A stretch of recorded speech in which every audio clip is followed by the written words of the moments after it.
Boa noite. O convidado desta noite, Leonardo Trevisan, e eu sentávamos um ao lado do outro na redação do Estadão nos anos 80. Hoje é a primeira vez que nos reencontramos. Foi a Venezuela que nos uniu. Leonardo Trevisan sabe quase tudo da Venezuela. Graduado em História, mestre em História Econômica e doutor em Ciência Política, todos pela USP, ele ainda tem títulos de pós-doutor em Economia do Trabalho pelas universidades de Londres e de Warwick. Dá aulas na SPM e na PUC, em São Paulo. E continua jornalista, com mais de 10 livros publicados. Boa noite, professor. Obrigado pela presença. Bom, na Venezuela estamos vivendo um impasse. O presidente Maduro não governa e nem o autoproclamado presidente Guaidó conquista os militares. Um resiste, o outro parece ter esgotado sua força. Maduro não prende Guaidó, nem Guaidó o derruba. As manifestações ficaram pequenas. E aí, professor Leonardo, até quando isso? Bom, primeiro que nós já vimos alguns filmes semelhantes a esse ao longo dos anos do Estadão, né? Em que governos carecem de legitimidade, né? E mesmo assim não caem, né? Eles têm uma força, eles têm uma situação que perdura. No caso específico do governo Maduro, né, é uma situação bem sui generis, uma situação diferente das outras, né? O governo Maduro, ele se sustenta visivelmente na cúpula militar, né? É só ver que no dia em que houve aquele prenúncio, aquele pedido mais forte de levantamento militar por parte de Guaidó, Maduro não ficou no palácio e se refugiou, entre aspas, né, na maior base militar de Caracas, El Taina, né, que é um quartel-general. Na verdade, esta é uma analogia bem clara do sentido que tem o governo, né? O presidente efetivamente ancora toda a sua proteção nos militares. Não é o presidente que protege os militares, são os militares que protegem o presidente, né? E, de alguma forma, a fonte de poder do Maduro são os militares. A questão que é mais presente é por que dessa situação, né? Por que isto se apresenta assim? Nós temos dois quadros para entender isso, né? Primeiro é pensar no dia seguinte de uma queda de Maduro, né? Com quem os militares negociam? Este é o ponto, né? A oposição venezuelana é multifacetada, né? Guaidó representa um lado dessa oposição, o partido chamado Vontade Popular, cujo principal liderança é Leopoldo López, né? Então, é uma posição de centro-direita, mas há mais posições à direita, mais posições de centro, não há uma unificação concreta nesta oposição venezuelana. As eleições provaram isso bastante. Então, na prática, os militares olham de com quem nós negociamos o nosso dia seguinte.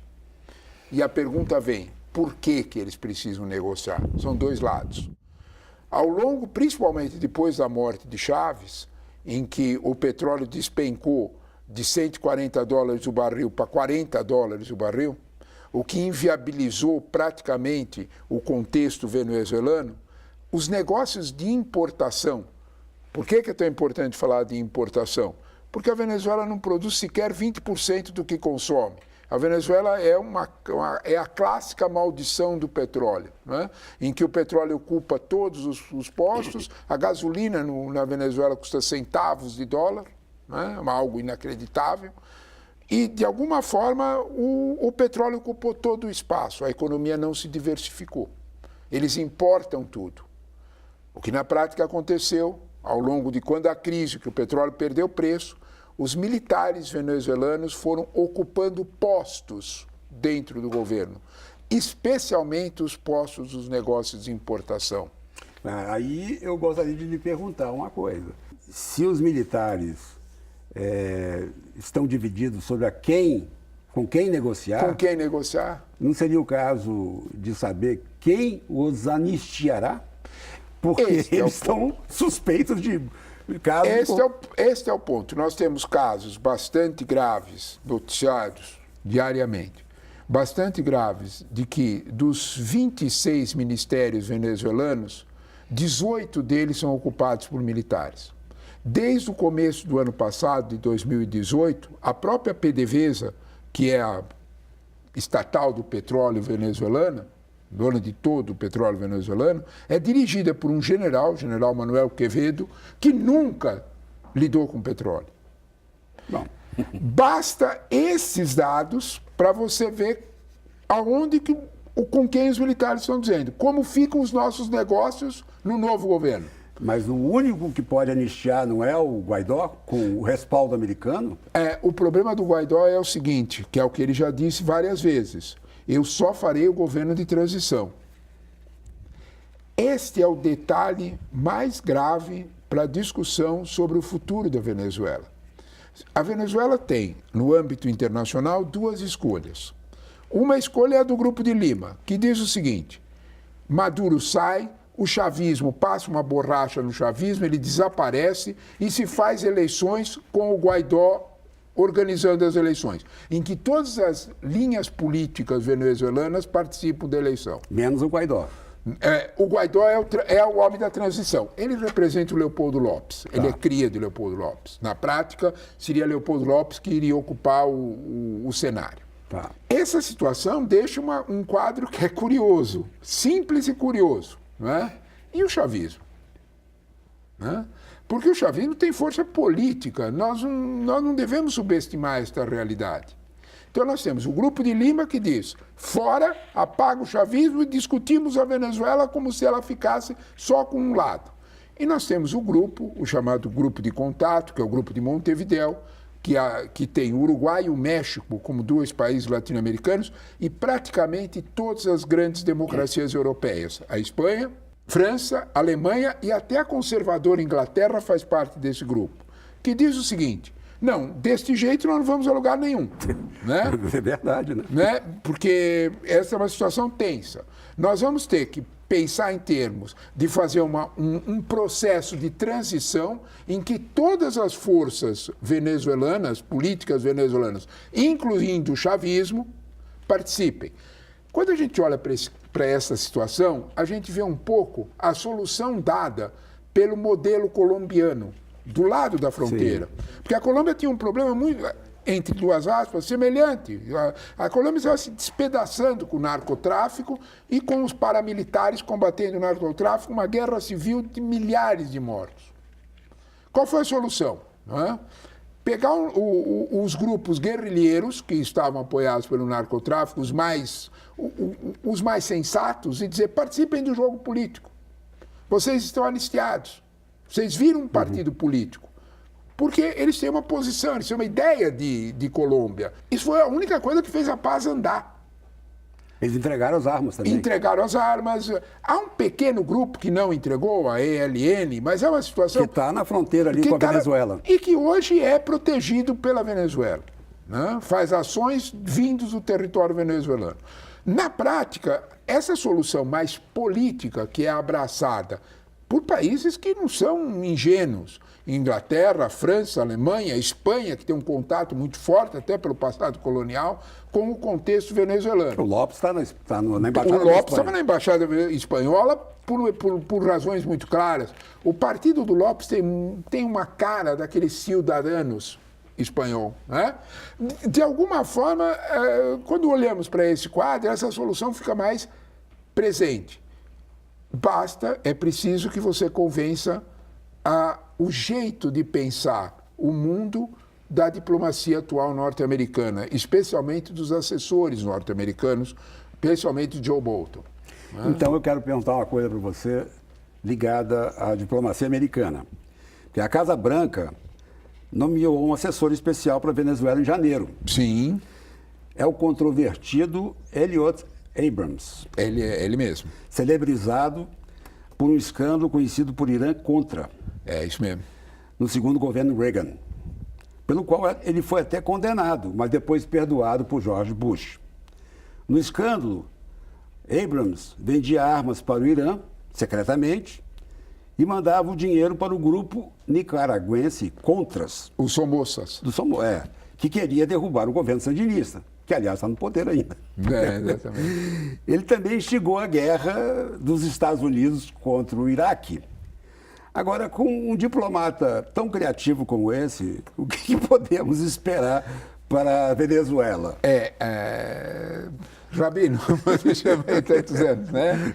Você tocou no ponto central, né?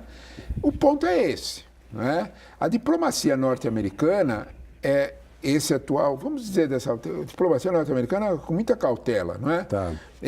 Esses conselheiros do presidente Trump, que em absoluto não têm guarida e nem apoio na histórica eficiência do Departamento de Estado norte-americano, uma diplomacia que tem dezenas de anos de um trato muito mais sereno da situação, né? Eles não representam o Departamento de Estado. O Departamento de Estado fica à parte. O establishment do Partido Republicano também não os apoia. A poderosíssima Comissão de Relações Exteriores do Congresso americano, que efetivamente é quem decreta a guerra, Sim. né? Não os apoia. A pergunta que vem é por que desse apoio, né? Talvez nós tenhamos que entender que há em torno da figura da diplomacia presidencial norte-americana, a figura do presidente nos Estados Unidos tem muita força, né? Na nomeação desses assessores, Elliott Abrams foi nomeado por Joe Bolton, que é o homem do governo Reagan, que é um senhor já, né, com idade avançada, que tem um passado já também com misturas, com aventuras desse tipo. Um homem bélico.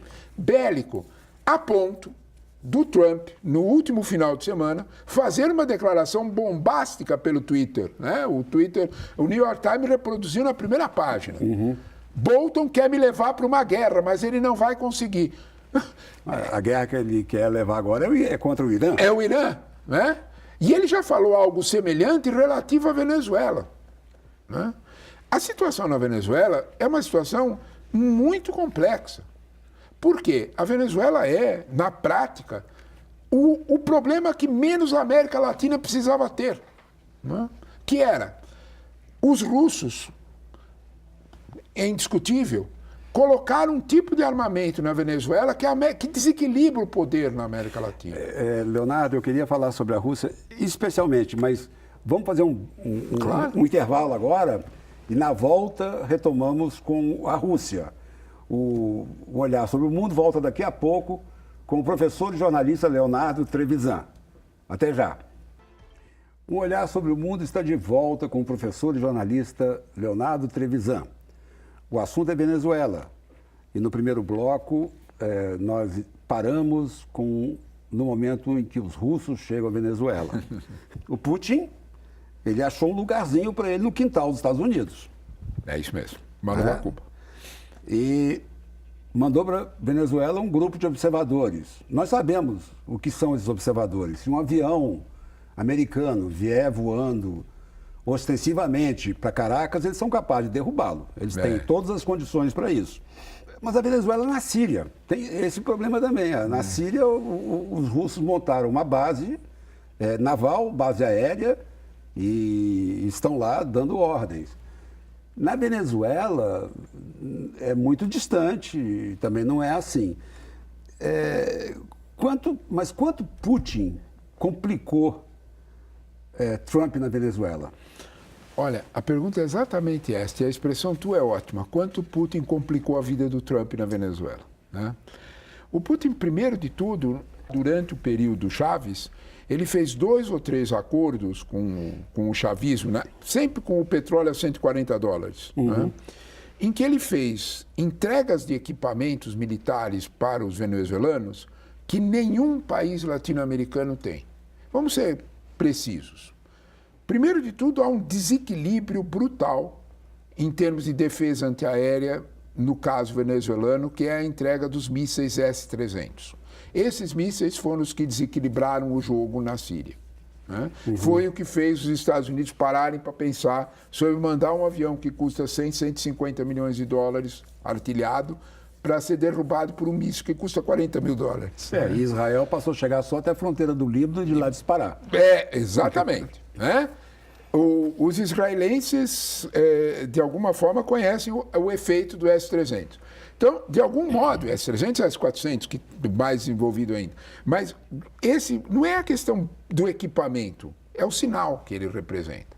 Ele entregou mísseis suficientes para que a Venezuela não seja ultrapassada pela presença sequer até mesmo norte-americana. Na presença de chão, ele entregou, na questão de infantaria, domínio de chão, domínio de território, ele entregou os tanques mais modernos que a América Latina tem, os T-94.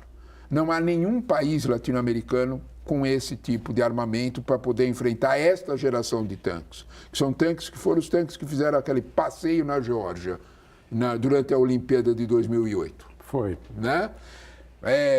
São tanques muito mais recentes, muito mais artilhados, muito melhor desenhados, com uma capacidade operacional que os outros não têm. Fora isso, o armamento russo alcançou também todo o equipamento naval venezuelano, com radares e todo o equipamento de defesa. Quando nós olhamos para esse quadro, o que a gente vê é que tornou custoso demais qualquer investida contra a Venezuela. É isto que os militares brasileiros, com muita ponderação e moderação, dizem. Quando o próprio presidente Jair Bolsonaro diz que nós temos um problema de equipamento, o que ele está repercutindo é o que os generais deles avisaram. Né? Nós temos aí uma diferença de geração tecnológica de armamento que é muito séria. Né? Nesse processo, nós nunca tínhamos tido uma presença tão forte na América Latina, com exceção de Cuba, nunca tinha uma cabeça de ponte, para usar a expressão clássica, russa nesse contexto. E Cuba também está lá. E Cuba é mais grave, porque Cuba empresta aos venezuelanos a sua capacidade de inteligência militar. Nós não sabemos quantos cubanos estão na Venezuela. É alguma coisa entre 10 mil e 30 mil. A função dessa inteligência cubana na Venezuela é exclusivamente vigiar as Forças Armadas venezuelanas. É onde está o X da história. Claro. Né? Os russos têm mais um dado nesse processo. Quem paga a sequência desses equipamentos? A Rosneft, a estatal russa de petróleo, hoje já é dona de 20% a 25%, ninguém tem uma precisão, da PDVSA. E a China tem outro tanto. A China é um caso mais grave. Porque a China colocou na Venezuela entre 60 e 65 bilhões de dólares de investimentos de todos os tipos. Investimento que eles não se importaram que fosse, em parte deles, mandado para a Suíça, como já se sabe de vários militares venezuelanos. O fato é que a China tem a desculpa para estar presente porque ela quer o dinheiro dela de volta. Seja em dinheiro real, seja em petróleo, em contratos de petróleo. O que nós temos que reconhecer é por que de tanta atenção na Venezuela. Este é o X da história. Né? Por que de repente a Venezuela se transformou, mesmo sendo um país que tinha petróleo, tão interessante assim? O problema são as reservas de Essequibo. Né? As reservas já no Mar da Guiana, próximo do Mar da Guiana, ainda em área territorial marítima venezuelana, que é uma reserva de petróleo estilo do pré-sal, em média e alta profundidade, que é maior do que as reservas da Arábia Saudita. Petróleo pesado, provavelmente, a ser refinado só em refinarias especiais, mas uma reserva de petróleo que é inimaginável. Esta situação é a que explica tanta tensão sobre a Venezuela. A Rússia se interessa nessa situação não porque ela tenha petróleo, porque ela quer perfeitamente que esse petróleo continue onde ele está. Aí é uma questão de preço. Ela não quer que o preço do petróleo caia muito, porque ela é a grande fornecedora. Ela também não está interessada que esse petróleo, de alguma forma, chegue em mãos erradas. Os chineses olham para o petróleo venezuelano e pensam no futuro. Quando tudo fechar, quando tudo ficar mais caro, eu tenho a reserva do petróleo venezuelano. Os chineses têm compram petróleo no mundo inteiro. Como se vê, infelizmente, a América Latina foi colocada no jogo de xadrez internacional numa posição de vulnerabilidade que nós não tínhamos. Então, em resumo, para mudar o governo é preciso dos militares. Para que os militares entrem em ação, é preciso de alguém que garanta o dia seguinte anistiá-los. Isso.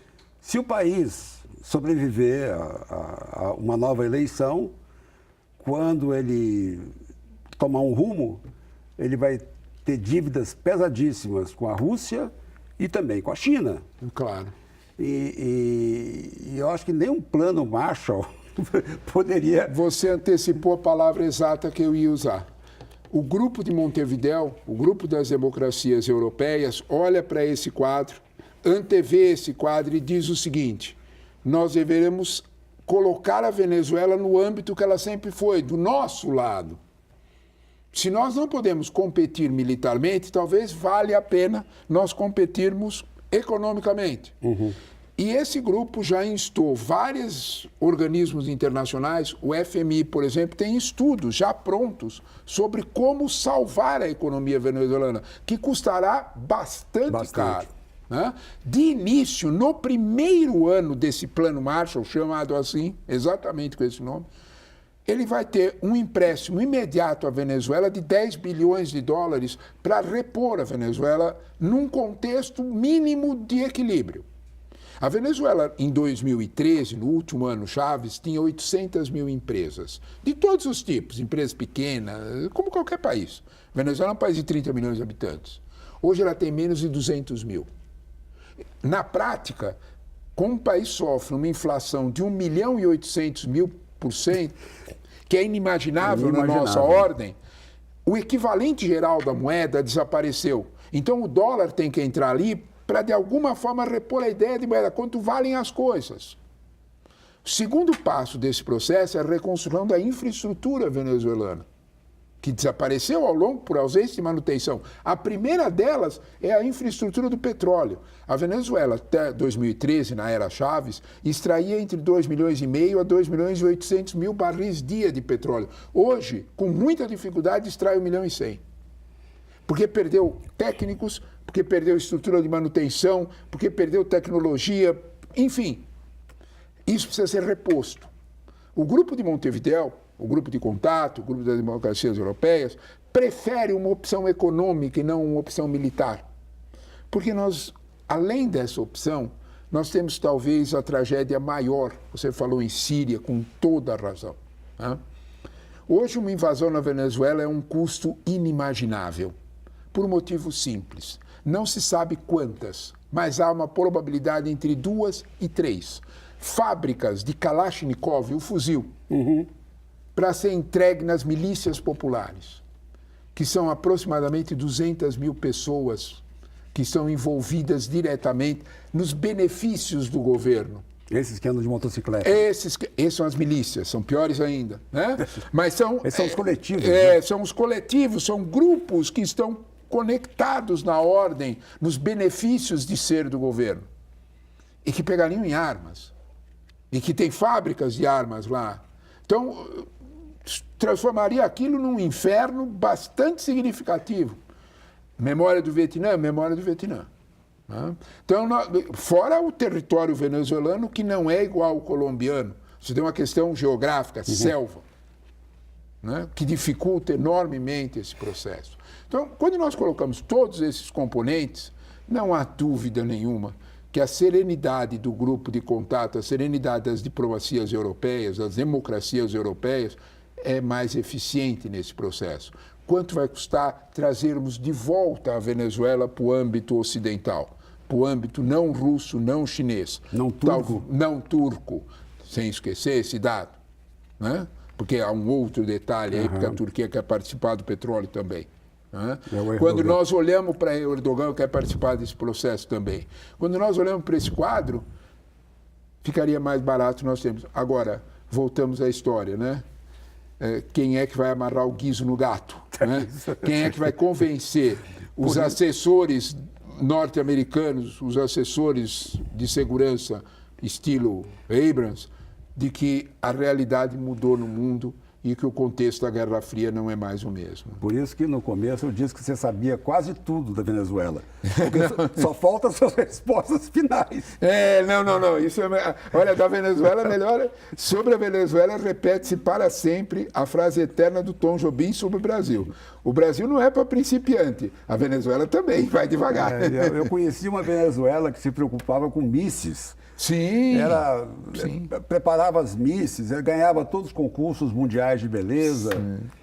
E eu fui ao Palácio Miraflores. Eu conheci uma Venezuela que um avião Boeing 707 levantava voo todo dia às 4 horas da manhã para buscar canapés e croissants em Miami. Eu, na minha van filosofia, fiz uma pergunta óbvia. Não era melhor fabricar os croissants aqui? Mas para quem que ele buscava? Para a elite, porque eles não aceitavam comer os croissants feitos em Caracas. Leonardo, é um prazer. Prazer foi todo meu. Dá para entender por que os alunos ficam em cima de você para que você fale de Venezuela. Né? Um olhar sobre o mundo fica por aqui, infelizmente. Nosso tempo acabou. E eu agradeço ao professor e jornalista Leonardo Trevisan, meu amigo, e a vocês que nos acompanharam. Boa noite e até semana que vem.